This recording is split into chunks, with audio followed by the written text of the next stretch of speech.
What's up guys, and welcome back to the channel. So in honor of last week's video, which literally caused like a whole uproar, like the whole comments, y'all were going crazy after that ranking. So today we're gonna be ranking all of the Pretty Little Liars spin-offs. This was also a conversation that was happening on Twitter. A lot of people were like talking about the spin-off and like which one they feel like is the best. Some people were saying it was this one, some people were saying it's the Perfectionist. I feel like people underrate Ravenswood because I feel like I'm the only one who ever talks about Ravenswood whenever it comes to PLL spin-offs. Like no one ever talks about it. For the most part, all of them only ever got one season. Like they never got to like their full potential. So this ranking is just literally gonna be based on like one season. Like all of the spin-offs literally just got a grain of salt. Like they didn't get the duration they deserve, child. Anyway, before we get to the video guys, don't forget to like and subscribe, and I'll leave my PLL summer school ranking from last week in the description, and you guys can check that out after the video. All right, this is so hard. This is gonna be so hard for me. I love all of the spin-offs. Like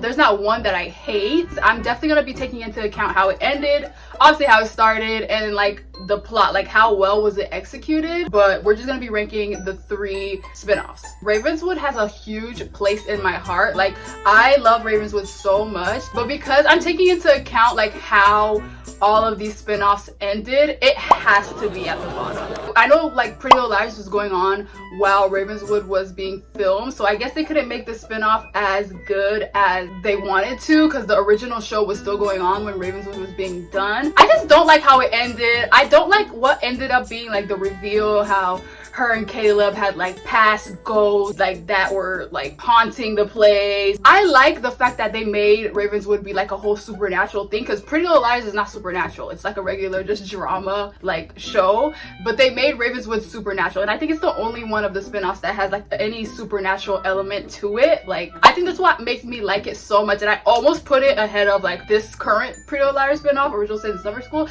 but I just had to take into account the ending. I remember being so disappointed in how it ended, y'all. I did not like how they wrapped it up, and I did not like the reveal at all. But what I liked most about it was the fact that it did introduce like ghosts, like supernatural stuff, like stuff like that, like things that wouldn't be introduced in the regular PLL. And Caleb was the only like male character I ever enjoyed in Pretty Little Liars anyway, so I'm glad they chose him to base the spin-off on, because there's no other guy in like the original PLL that I liked aside from Caleb. Like everyone else was like, no, I did not like how they wrapped it up. I don't think they probably just like, maybe it's because of the like original show that was filming at the same time that they decided to end it like that, but I don't know. I did not like how this show ended. Definitely loved like the plot, the like storyline and everything that was going on, but the ending just completely like ruined it for me, so it had to be at the bottom. All right, coming up next is this current spin-off, Summer School / Original Sin. Now I know a lot of y'all are like, what? Like it's not at the top? It's not at the top? Like no, it's not at the top. I'm sorry. Season 1 was ended pretty well. Like I like how it ended. Actually, if anything, I feel like I like season 1,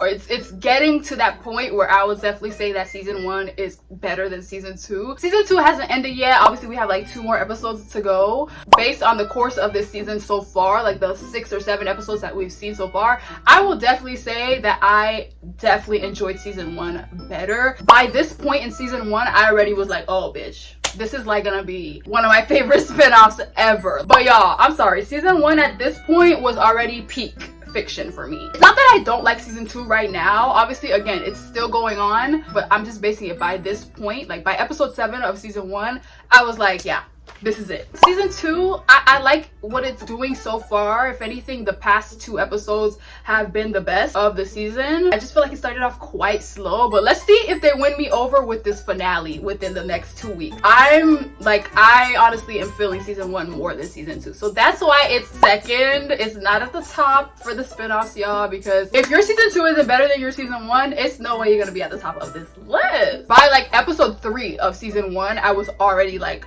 hooked. I was like, yes, this is it. I'm just now getting like, okay, this like season 2 is it right now. I'm just now getting to it like 6-7 episodes in. I'm definitely team season 1. If they land the finale, like if they land it like perfectly, like they leave us like, oh my god, and have us talking for like weeks afterwards, maybe I'll change my mind, but right now season 1 is definitely the better season for me, so that's why I can't put it at the top. It's number 2. All right, and coming in at the top, obviously this is a very short ranking because there's only 3 spin-offs of PLL, is The Perfectionist. I did not know what they were making this spin-off about. It was based in like school. They were like all perfectionists, musical students, art, fashion designers. One was like a science freak. Like they all had things that they were like perfectionists about. So I was like, okay, this is gonna be cool. This is gonna be cute. Y'all, no spin-off ended better than The Perfectionist. I'm sorry, they left us on a cliffhanger. I'm still upset that it did not get renewed. I cannot understand why. Maybe it was because of the viewership. I saw on Twitter like last week that Marlene, like she said that they were gonna be repicking it up. I don't know, it's not confirmed, so that don't take this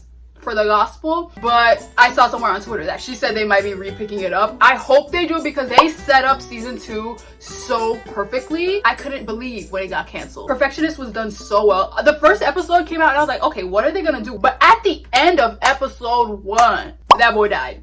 Like, I was like, oh my god! Obviously, I'm not gonna spoil it for people who haven't seen Perfectionist, because I know there are some people who haven't seen The Perfectionist. Watch it. The reveal at the end gagged me even more than the death in the first episode. Like, that's how you end a season 1. But if they do end up picking it up again and revisiting it and starting season 2, which I feel like they're gonna do, I will literally, I'm sorry, Summer School, PLL, Original Sin, like y'all are gonna be on the back burner because I'm gonna be tuned into The Perfectionist. The cast was really cute too. Obviously, y'all know Sophia Carson was in it. Pretty Little Liars cast members were in it. Obviously, Allie, obviously Mona. So I think that's another reason why I feel like I like gravitated to watching it first. I didn't have anything pushing me towards it but that. But after the season started, I didn't even care about Allison and Mona. I was so obsessed with the storyline. But if it does get picked up, like it's looking like it is, y'all better watch season 2, I swear. But I'm trying really hard not to spoil it for the people who have not seen it. What are you doing? Go watch it. It started and ended perfect. It's definitely one of the few spin-offs where like the original actors of the original show is in it, and like I feel like I didn't care about them at all. Usually like when you have a spin-off of a show, you're like, oh, are the original characters gonna be in there? Are they gonna have a huge part in the spin-off? And that's what makes the audience watch it, because they're interested to see like where their story continues. But I honestly did not care about Allie or Mona. They did play a big part in the show too. It's just like surprising to me that I just did not like focus on them. It felt like Pretty Little Liars in a way the other two, like Ravenswood and obviously Summer School, just don't, but like without like regurgitating or like copying like the original. It became its own thing, I feel like. And I feel like that's the issue I'm having with Summer School. I feel like they're trying too hard to connect it with the original Pretty Little Liars, like mentioning Rosewood and all that. And I know that's, you know, that's normal to do in spin-offs. It's not an issue. It's not a problem I have with it. It's just that I feel like the reason I can't completely 100% invest in it is because I still don't feel like it's its own thing. I did not have that issue with Perfectionist at all. Even though Mona and Allison were part of the show, I still feel like it was like a whole different thing in itself. Like it was a spin-off, like you could tell it's a spin-off of Pretty Little Liars. They're still trying to find like this person, A or whatever, but like it didn't feel like it was trying hard to like still be like that first original Pretty Little Liars. I don't know, I didn't have that issue when I'm watching it. I literally at times would be like, oh my god, this is its own show. But yeah guys, that was the ranking. That's my ranking of the spin-offs. Leave me your own ranking. I want to know which is your favorite, because I know a lot of people have very different rankings of the spin-offs. It's basically just what your taste is, but I'm sorry, Perfectionist is at the top for me. Again, let's see how this season of Summer School ends. The reason why it's not at the top is just because I feel like their first season was better than their second season. Like, you're the only one of the spin-offs to have a continuation, and you're not, like, I don't know, you're not giving. I feel like your first season was better. But let's see how they end. Maybe I'll change my mind, but right now Perfectionist is still my favorite spin-off. I literally am about to do my rewatch this week. Would you guys like be interested in them picking it up again? Because again, I saw on Twitter that they said that they're gonna try picking it up, and I saw Sasha, which is Allie's actress, I saw her like at an event, so everybody's like, oh my god, is she getting ready to start filming something? So maybe they are picking it up because she's been active lately. But yeah, leave in the comments your own ranking. I want to know, and tell me your reasons why, because I don't know, I feel like a lot of y'all are gonna be shocked at the reason why I put Perfectionist at the top, but it's just how I feel. I will leave that previous ranking in the description and you guys can check it out after the video. And if you want to watch any of my other PLL videos, I'll leave that PLL playlist as well. Don't forget to like and subscribe, and I'll see you guys very soon in the next one.